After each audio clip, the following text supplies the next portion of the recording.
खुलुमबाय बड' एनालाइसिस चेनेलाव नोंथांमोनखौ गासिखौबो बरायबाय। गोबां सुबुंफोरा ट्रेन टिकेट कालेक्टर टीसी एबा ट्रेन टिकेट एग्जामिनार जानो गोसो, मानोना बेयो भारत सरकारनि रेल बिफाननि मोनसे मोजां जब। गोबां दान बान्थानि अनगायैबो सरकारनिफ्राय आलादायै गुबुन गुबुन सुबिदाफोर मोनबावो। बेनिखायनो गोबां फरायसाफ्रा ट्रेन टिकेट कालेक्टर एबा ट्रेन टिकेट एग्जामिनार जानायनि सिमां नुयो। नाथाय गोबाङानो मिथियादि माबोरै ट्रेन टिकेट कालेक्टर एबा ट्रेन टिकेट एग्जामिनार जानो हायो, मा आनजाद होयोब्ला बे साख्रिखौ मोननो हायो। लोगोफोर, दिनै बे भिडिअनि गेजेरजों आं नोंथांमोननो फोरमायनो नाजागोन माबोरै ट्रेननि टिकेट कालेक्टर जानो हायो, बेनि थाखाय मा आनजाद होनांगौ, सेलेक्शन प्रसेसा माबायदि, एग्जाम पेटार्ना मा, एडुकेशनेल क्वालिफिकेशना मा, बेफोर गासैनिबो सोमोन्दै बे भिडिअआव आं नोंथांमोननो फोरमायनो नाजागोन। नोंथांमोना भिडिअखौ जोबजासिम नायलां आरो चेनेलाव गोदानब्ला बड' एनालाइसिस चेनेलखौ साबस्क्राइब खालाम आरो बेल आइकनखौ थुना ला, जाहाथे गोदान भिडिअखौ थाब मोननो हायो। लोगोसे बड' एनालाइसिसनि फेसबुक पेजखौबो नोंथांमोना फल' खालामनानै ला।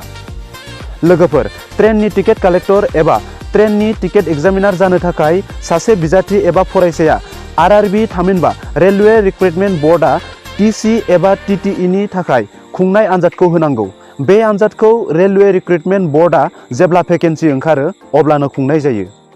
ट्रेननि टिकेट कालेक्टर जानो थाखाय सासे बिजाथिया जायखिजाया स्ट्रिमाव 12 थाखो उथ्रिनाय जाब्लानो जायो।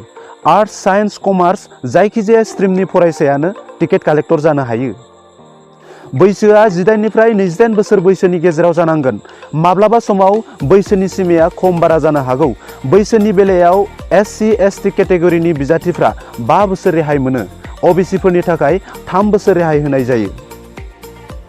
सेलेक्शन प्रसेसनि बाथ्रा बुङोब्ला बेयो मोनब्रै स्टेजआव जायो। गिबियाव कम्पिउटार बेस्ड टेस्ट आनजाद CBT1, नैथियाव CBT2 एबा इन्टारभिउ, थामथियाव डकुमेन्ट भेरिफिकेशन आरो ब्रैथियाव मेडिकेल टेस्ट। CBT एग्जामा गासै 100 नम्बरनि जायो आरो बेनि थाखाय गासै 90 मिनिट सम होनाय जायो।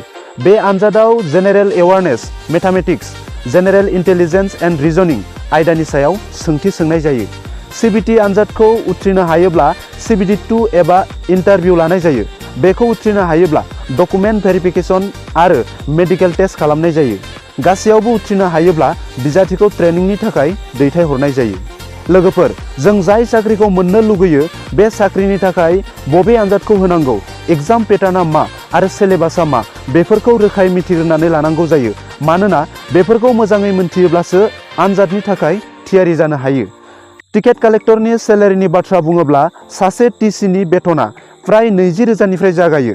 बेनि अनगायैबो रेल बिफाननिफ्राय गोबां सुबिदाफोर मोनबावनो हायो, जेरै थानो थाखाय क्वार्टार फ्रि, गावनि आरो न'खरनि फेमिलिनि थाखाय ट्रेनाव ट्रेभेलिं फ्रि मेडिकेल फेसिलिटि बायदि सुबिदा एबा खाबुफोर मोननो हायो। लोगोफोर, नोंथांमोना रेल बिफान आरो बेनि माखासे साख्रि एबा जबफोरनि सोमोन्दै बांसिनै मिथिनोब्ला अफिसियेल वेबसाइटआव थांनानै नायहैनो हागोन। गुबुना खोन्थानायनिख्रुइ गाव नायनानै मिथिनाया बांसिन रोखा जायो, सन्देह गैयै जायो।